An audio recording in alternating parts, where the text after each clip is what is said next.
Ժողովուրդ ջան, բարի օր։ Ինչքան մտածում եմ հերիք խոսանք գործանելու ժամանակն է, ճիշտ ասած ժամանակ էլ չի լինում sense վիդեոներ նկարելու, բայց այդքան խոսալու բանը շատանում է, այդքան իրադարձություններն հենց արագ է զարգանում, որ ժամանակ առ ժամանակ ինձ թվում է չի լինի վիդեո չնկարել,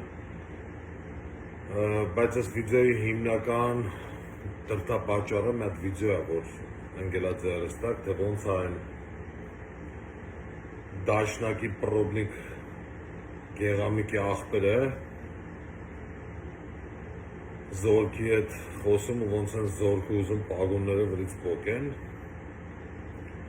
Ու հիմա մի հատ տրամաբանական հարց է ծագում, գեղամիկ, դու բացի դաշնակի պրոբնիկ լնելուց,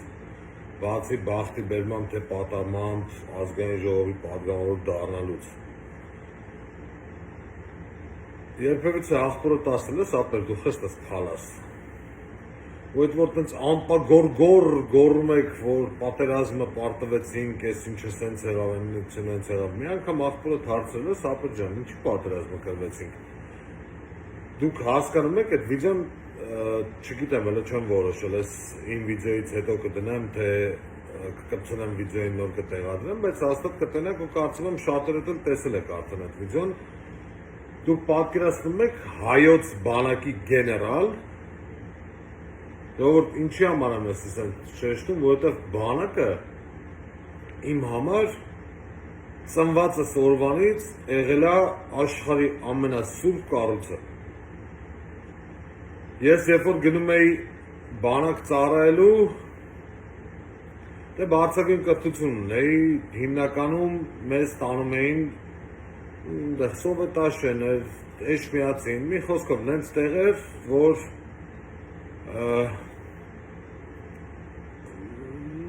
ծառայությունը անմատաբար ավելի թեթև անցնում ու ես էլ ելնելով բարձրաստիճան սպայի տղա,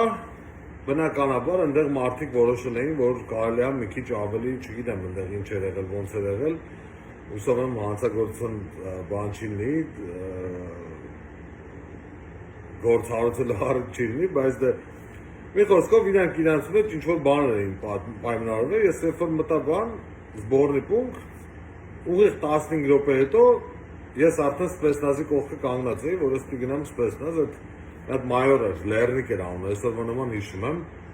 ասաց քանի ջիմ ես կարում անես, ասի կարում եմ անեմ, ասաց արա, որ մի խոսքով փորձես թղթերս վերցրեց, գնաց շտաբի պետի մոտ, Մանուկյան Աշոտի մոտ, անունն էլ ասեմ, բանի Վայնկամատի շտաբի պետն էր, Չալյանի տեղակալ է։ Գնաց տվեց, ասաց իրան տանում եմ սպեցնաս, պարոն գնդապետ, վերցրեց թղթերս, ասաց ինքը չի կարա սպեցնաս, որովհետև ինքը արդեն որոշված է որտեղ է գնում։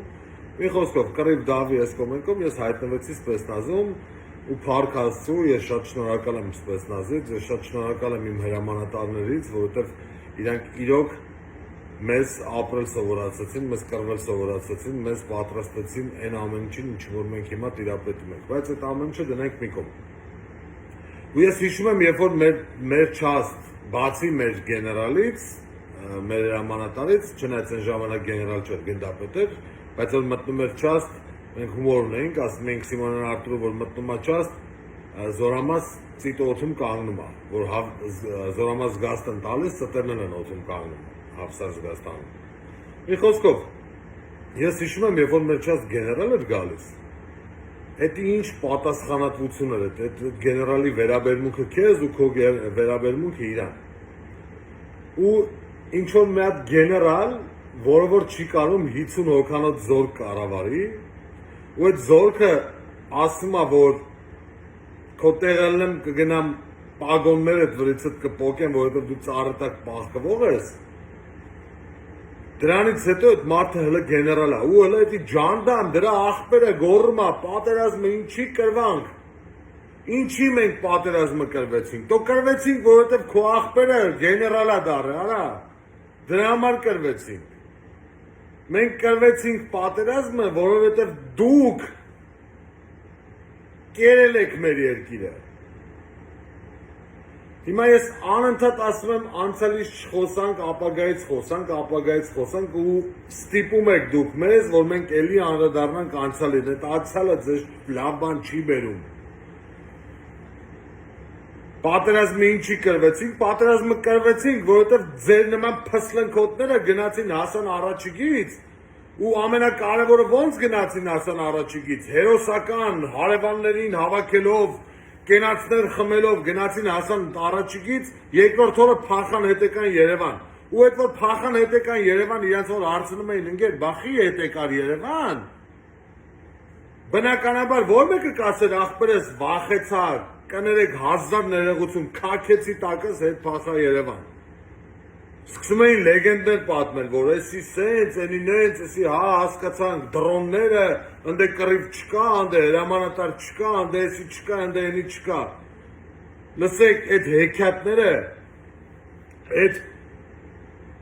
աննասուն մեկնաբանությունները ձեր վախկոտության, կարող դուք պատմեք նենց մարդկանց, ովքեր որ այդ ամեն ինչը չեն տեսել։ Ես կյանքում չեմ մոռանա։ Երբ որ մի զորամաս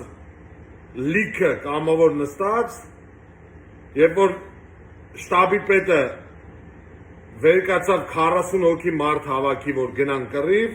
ինչ որ միտեղ 40 հոգի մարդ էր պետք, 7-800 հոգու մեջից 40 հոգի մարդ չէր կարող հավաքել։ Որովհետև սաղ մենակ գինիլից խմող էին։ Երկեն գինիլից Արանները լսնեին ու մեր հերոսական, մեր աղբեր մենք եկել ենք մեր ազգը պահենք, մեր երկիրը պահենք, տեսանք ոնց պահեցինք, տեսանք, սաղը հիմա Մոնթե եք ցիտում, Մոնթեի ամենա ազդեցիկ խոսքը հենա եղել, որ մենք պտի լավ չուտենք, մենք պտի լավ չխմենք, մենք պտի լավ չհագնենք, բայց պատերազմը հաղթենք։ Հիմա ես հարց եմ տալիս ինձ ու բոլորիդ, մենք պատերազմի ժամանակ լավ չկերանք, լավ չխմեցինք, լավ չհագանք, որ պատերազմը կրենք։ Մենք պատերազմի ժամանակ, ես այրեպորտից իջել եմ, կներեք էլի մեկ մեջ ռուսերեն բարերա, Հայաստանում եմ մեծացել, գիտեք էլի, մեր մոտ այդ հայ-ռուսական հարաբերությունները շատ լավ է դասավորված։ 1000 ներողություն, աշխատում եմ չօգտագործեմ, բայց չի ստացվում։ Երբ որ ես այրեպորտից իջա, միջև Քելբաջար հասնելս չեմ զգացել, որ պատերազմ է Հայաստանում։ Այդ Վարդենիսի կորպուսի կողքով անցնելուց նոր զգացում էր, որ Հայաստանում պատերազմ է։ Երևանում պատերազմ է եղել, Երևանում պաստառներից բացի պատերազմ է եղել։ Մենք ամեն անգամ Ղարաբաղից հետ գալուց, թե հետ էլ կասեմ, թե ինչի է ես անընդհատ գնում հետ գալիս։ Ամեն անգամ հետ գալուց գիշերը ժամը 3-ին 4-ին էինք հասնում Երևան, որովհետև պետք է այնտեղ նենց դուրս գայինք, մի խոսքով հասկանում եք պայմանները, ու հետ էին գալիս մի քանի տեղ կար բաց հարց ուտելու, որովհետև բոլորը սոված էին գնում ու հիմնականում հետ գալուց հետները սլնում էին կրված տղեր, հրամանատարներ, ովքեր որ ինչ որ գալիս էին Երևան, որ մյուս օրը էլի հետ պետք է գնան։ Այդ մարդկանց ասում ենք տանենք մի հատ հաց կեցնենք, խոսանք հետները տնանք ոնց է ինչա։ Մի անգամ չեղավ մի հատ օբյեկտ մտնենք գիշերը ժամը 3-ին, որ այդ օբյեկտը ֆուլ չլինի, լրիվ նստած չլինի, չեղավ տես բան։ Միակ տարբերությունը խաղաղ ժամանակվանից ու պատերազմական ժամանակից մենակ այն էր, որ սաղ հարբած բաժակները ձեռը գոռում էին մեր հերոս աղբերների կենացը։ Բայց ոչ մեկ չէր մտածում, որ այդ հաշիվը, որ այդ փակում է, այդ հերոս աղբերներին ընդ պետք է ալնելու։ Ոչ մեկ չէր մտածում այդ։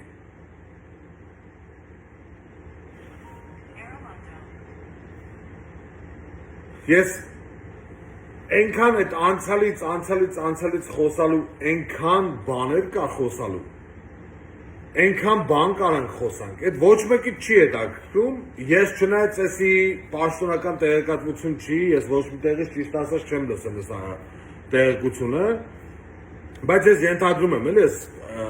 հույս ունեմ, որ ես ճիշտ եմ ենթադրում, որովհետև դա շատ ճիշտ քայլ կլինի։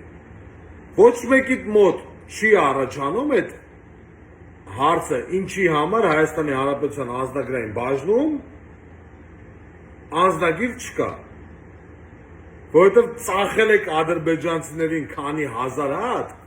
իմ տեղեկություններով 140 հատ, մարդկա ասում է 1000 հատ, մարդկա ասում է 3000 հատ, կապ չունի, թեկուզ 10 հատ լինի։ Ինձ թվում է այդ մարդիկ ուզում են փոխեն այդ անձնագրերը։ Փոխեն, որ ադրբեջանցիքի ձեռից մեր Հայաստանի Հանրապետության քաղաքացու անձնագիրը կորի։ Էդ ամենք, էդ ենք, այդ դրա համար ենք մենք պատերազմը կրվել։ Դրա համար ենք մենք պատերազմը կրվել, հասկանում եք, ու հիմա որ դուք գոռում եք, ճվում եք, Նիկոլ հերացի, Նիկոլս էս, Նիկոլն էս, լսեք, դուք Նիկոլի արևով պետք է երթվաք։ Որովհետև այն ինչ որ Նիկոլն է անում, մյուս իշխանությունը որ եկավ, չի անելու, դուք չեք ներվելու։ Նիկոլի ժողովրդավարությունը, որ ինքը ուզում է դնի այդ Հայաստանում, որը որ ոնց որ տենում ենք, որ չի աշխատում։ Ոչ մեկ չի անելու։ Մյուս իշխանությունը գալու է, սաղիդ վիզը պոկելու է վրից, ջրի երես անելու, որ մեկը ինչ դավաճանություն է կարել, ինչքան եք գրպե, ինչքան եք չրպե, սաղիդ փողերը վերցնելու է, լիլեք ռադները քաշեք գնաք ձեր տները։ Իսկ եթե մտածում եք, որ դուք Նիկոլին հերացնելով դուք եք գալու իշխանության, դուք չեք պատկերացնում ինչ կիպի եք դուք չարաչար սխալվում։ Դուք երբեք իշխանության չեք գալու։ Երբեք ոչ մեկը իշխանության չի գալու, ով որ գրպել չրպել է այս երկիրը։ Ոչ մեկը իշխանության չեք գալու։ Դուք պետք է Նիկոլի արևով առավոտից իրիկուն երթվաք։ Որովհետև Նիկոլի տեղը ով ուզում ալնի, ձեր վերջը գալու է։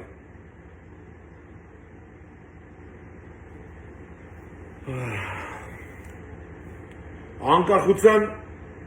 տոնի արդիվ ինչքան էլ որ մենք սքանք, ինչքան էլ որ չնայած ես բացի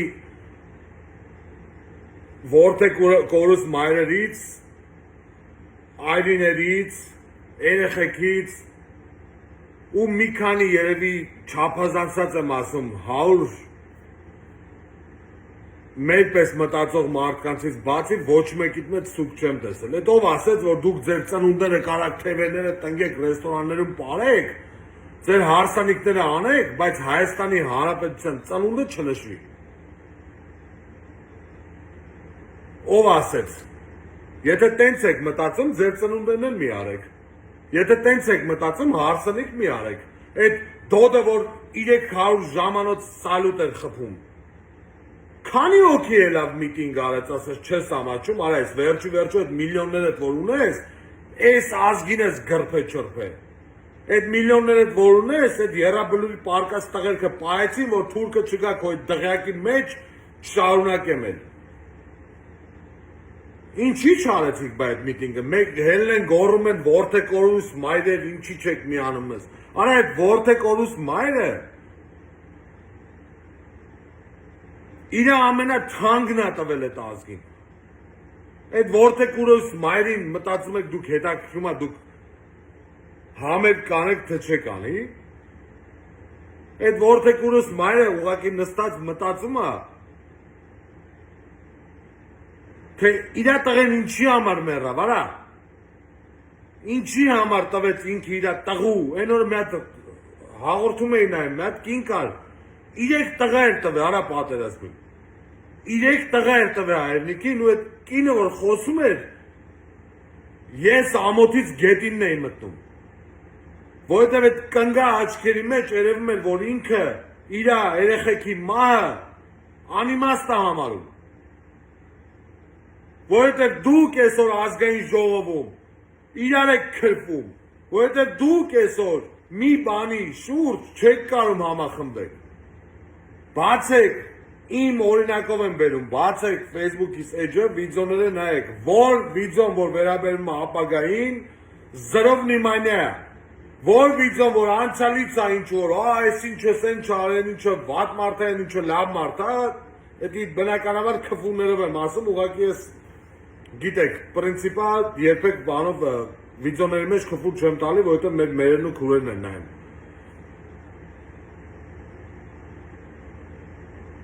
Չեք կարող համախմբեք իրար հետ, ընդհանրապես ես առաջարկում եմ միտինգ արտոնագրելը դադարեցրեք։ Մի տվեք միտինգի դժգոհության տեղը 4 տարի մեկ պետք է լինի Հայաստանի Հանրապետությունում, քանի դեռ մենք ժողովրդավար ապրել չենք սովորել։ 4 տարի հետո, 5 տարի հետո գնացեք ընտրությունները այդ իշխանությունից դժգոհեք, հանեք իշխանություններին դուրս։ Հիմա էլ արդար ընտրություններ, արա։ Այս ընտրություններին ես մասնակցել եմ, մտել եմ եղել։ Երբևիցե Հայաստանի Հանրապետության պատմության մեջ իշխանությունը չի վախեցել, որ ընդդիմությունը կեղծարարություններ անելու։ Ու այս ընտրությունների ժամանակ բոլորը տեսել են ու բոլորը գիտեն, թե դուք ինչքան փող եք բաժանել, ինչքան մարդկանց եք խառնել իրար, այս ինչ խոստում են, ինչ խոստում են, բոթասասել հասարակության մի մասնիկն էլ վերցրեց փողերը սիրում բոթասներ առավ։ Հա, ապե, բոթասները մաշավ արդեն։ Վայելում եք։ Նկարներ են դրել, ես հասկանում եմ, որ կանայք կամ աղջիկները ինձ գրում են, ասում են Արսեն ջան, ես ինչա կատակում, ասենք թուրքերենով գրառում են արել, Թուրքիայի դրոշով ջինսի վրա մարդիկ ցուցադրաբար Երևանում քաղաքում են, ես հասկանում եմ, որ աղջիկներն են դա գրում, բայց երբ որ տղեն ինձի ասում է, ապե բաս սրան ինչ կասես, ես խելագարվում եմ, ընկեր, դուրդ չի գալի, գնա դու սպանի, ինձ ասում ես ես եմ սպանե։ Քո դուրը չի գալի, գնա սպանի։ Ինչ ես ուզում ես դուրը չի գալի, քաղաքի մեջ մանա գալի, գնա խփի, բերան մենը ջարդի ինգեր, ինձի խես ասում է դի։ Ինձ ասում ես, ես գնամ մարդասպանը նեմ, դու էլ ես Facebook-ում կոմենտ գրես, սարա։ Ինչի համար ես ինձի գրում։ Կամ է թուրքական է շորերը, որոտեղ հակնում են։ Ես ճիշտ հասկացեք ինձ, ժողովուրդ, ես Հայաստանի Հանրապետության ոչ մի բնակ չի, ով որ կոնկրետ Հայաստանի Հանրապետությունում ապրում, թուրքական շորը հակնելու կամ թուրքական ապրանք օգտագործելու մեջ երբևիցե չեմ մեղադրել։ Ուստեղ են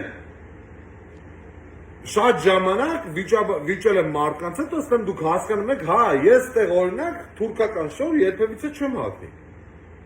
Թուրքական ուտելիք չեմ առնի։ Չեմ առնի, որտեղ ստեղ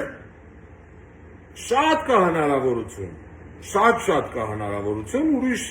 երկրների արտադրանք հագնելու կամ առնելու, բայց Հայաստանը իր այդ բլոկադայի մեջ ես հասկանում եմ շատ դժվար, շատ ցանկալի կլինի, շատ ողջունելի է, որ չեք օգտագործում, բայց այն որ մարդիկ կան, որ ստիպված են դա օգտագործում, այդ մարդկանց չի կարելի դավաճան անվանել։ Բայց այդ թուրքական ջինսը քաշել ես վրա, այն մարդը թուրքական ջինսը ակած մտեսքան դրոշա վրան կպցրած, բայց ինչի՞ ես թվում, որ սաղ աշխարհը պետք է իմանա, որ դուք թուրքերի հետ պրոբլեմ ունեք։ Չի լու որ մարդ կա, որ աշխարհում չի իմանում, որ դու թուրքերի հետ պրոբլեմ ունես։ Մոտիկացի մի հատ ասա, մի հատ խոսա, այդ ասա, գիտես, ես սխալ բան ես անում, որ ես դրոշով Հայաստանում պետք չի քայլել։ Եթե չանի, լավ եմ անում, ես իմ ընդ գործ գալ, մորժ գալ, ես իմ ինչ ցույց տա, հա բան չունեմ ասելու, սատկացնելը ո՞ն է, ժամանակ ինձ ասա, ես կսատկացնեմ, դու գործ ունես։ Կենգենեմ անք վազի քսիկ սրանին են գրել է, այդեն բան կարեմ է այդեն Իգիտյանը դիքի իշեք, որ բանում ասեց, որ զորի բան, մի հատ հարցազրույց էր տվել, ասում էր զորի բանային ինձ ասում էր, ինչ լավ կլինի, որ Գարբաչովին մեկը փաթաթվի տրակի, ես էլ մտածում եմ ասեմ, ես գնամ տրակեմ, դու գիրք գրես, նա դու գնա տրակի, ես գիրք կգրեմ։ Մեկ վիճակն է սաղի մոտ, ոչ մեկ չի ուզում ոչ մի բան անի, ինձ Արսենին տենում են, Արսենը հիստերիկա, Արսենին բզենք, դու Արսենը, եթե ինչ որ անելու անի, ախպել Արսենին ինչ կլինի, մենք հետո կեթանք մեր կոմենտը գրենք։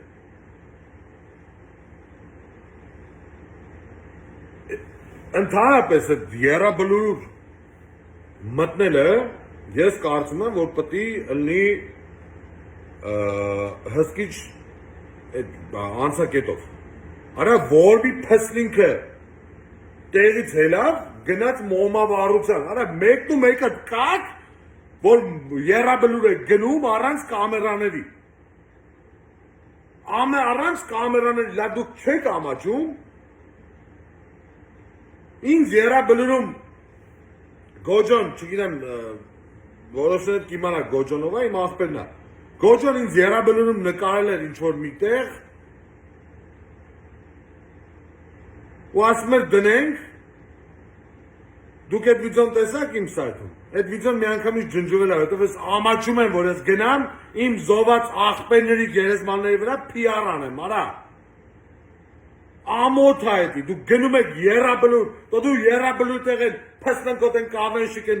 չասեմ ինչի վաստակը, դու կյանքումդ ես երաբլուր տեղը իմացի, արա։ Դու կյանքում եք երաբլուրում ընգած տղու համար մի բան արել ես այդ պսննկոտ։ Նայում եմ կոմենտների մեջ նայում եմ, արա մարդիկ կան, ես ճանաչում եմ իրանց։ Ես անձամբ իրանց ճանաչում եմ, իրանք պատերազմի ժամանակ, ասկի լուրերով չեն տեսել, որ պատերազմի ինչ ալում, իրանց չետակրի, իրանց համար իրանց առօրյա կյանքը, իրանց կապեն, իրանց տուն, երեխա, ընտանիք, աղբեր լավ ես անում, չես ուզում, ես հայրենիքը քեզի չի հետաքրում, աղբեր ջան, արա բա հիմա ինչ ես մտեք կոմենտ, գորիս կապան ճանապար, տո ոչ խար գորիս կապան ճանապարը, տենց չնելու համար, ինչ ես արել, մատիդ խպել ես, որ մի հատ էլ չի ստացել, ինչ-որ մեկի մեղքով է եղել, այդ ինչ-որ մեկի վրա մունատ ես գալու։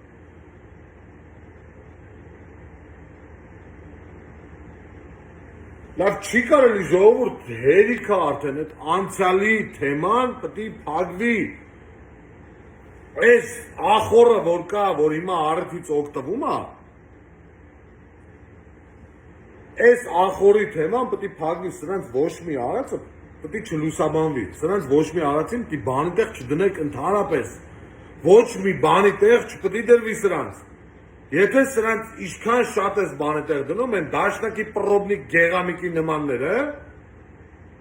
իրանց աղբոր դավաճանությունները թողած, ընգերեն եսիմ ինչ հարցեր են տալի, ընդեղ էլ իրար մեջից, ընդեղ մարդիկ են կթել, որ մեկը մեկի հետ նենց կապ ունեցել բան է եղել, դենց իրար հետ կոմպլիմենտներով են խոսում են, այդ Ջահանգիրյան ու բան սիրավեպն եմ էլի պատմում, այդ չմտածեք ես, որ ես իշխանություններից նենց ահավոր գոհ եմ,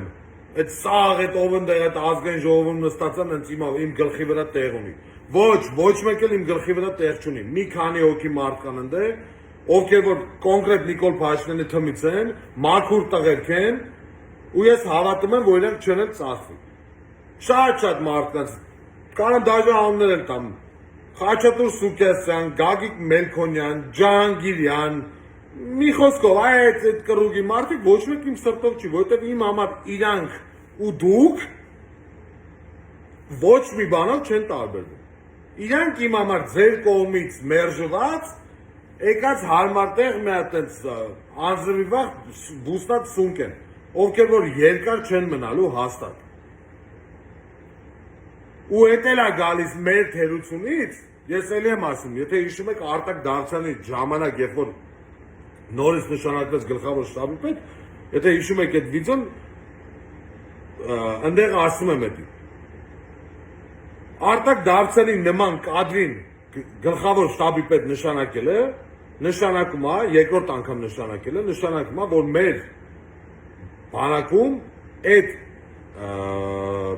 աստիճանի սպայական կազմի մեջից չկա մի հատ հավատարիմ մարդ, ում կարելի է նշանակել գլխավոր շտաբի պետ։ Որովհետև ում գործից հանին, եթե Օնիկ Գասպարյանի նման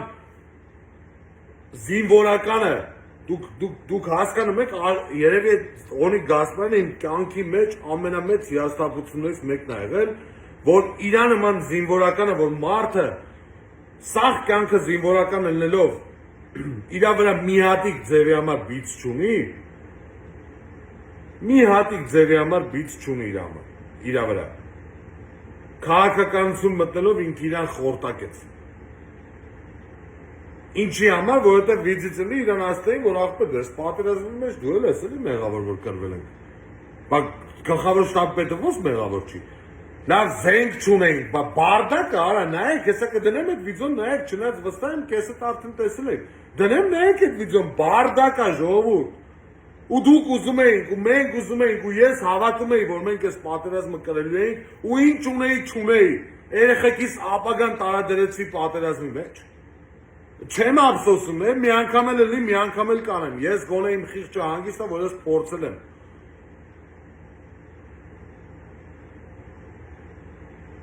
այսօր բանակում տարբեր տեղերից լսում եմ թակավոր տղերք ունենք դուխով շատ ուժեղ ասենք Վահագի նման տղերք ունենք ովքեր որ ուզում են թքում են դուրս գան բանակից հասկանում եք Էդի գիտեք ինչ կատաստրոֆա է, որ խելացի, դուխով, ազգասեր տղերքը զգում են, որ իրենք ոչ մի բան չեն կարող փոխեն, ուզում են բանակից դուրս գան։ Դուք հասկանում եք այդ ինչ բանը։ Արա բանակը մեր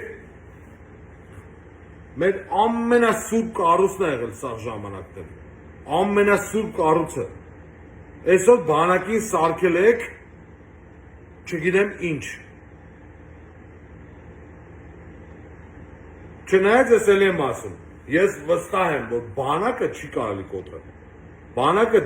հնարավոր չի կոտրվի։ Այսօր մի քանի հատ լավ հրամանատարների դες ամեն օր խոսում եմ այս դիրքերից, այն դիրքերից, սաղի աշկերն էլ մենակ մեկը վառվում ու սպասում են, որ այն մի հատ այդ օրը գալու է, որ մենք մեր ատամները ցույց ենք տալու։ Բայց այդ ատամները ցույց տալուց հետո էլ եմ ասում, դուք չեք ելնելու, արա։ Զզվեցիք արդեն։ Միտինգ անել է, թարգեք, փակեք, ընդհանրապես արտոնագիր մի տվեք, Եվրոպան նայեք, արա, եվրոպական երկրներ նայեք, Ամերիկան նայեք, միտինգ, արեք, ջարդեք, շպրտեք ենքում, արա ինչ միտինգ։ Հա 28% ձեն են հավաքել, 28% ենքան էլ փող ունեմ, այդ 28%-ին անընդհատ կանան, բզեն անեն, լսնեն դուրս, բզեն անեն, լսնեն դուրս, փողերը բաժանեն, բոթասերները վազեն գնան միտինգի։ Հա ինչքան վաղ,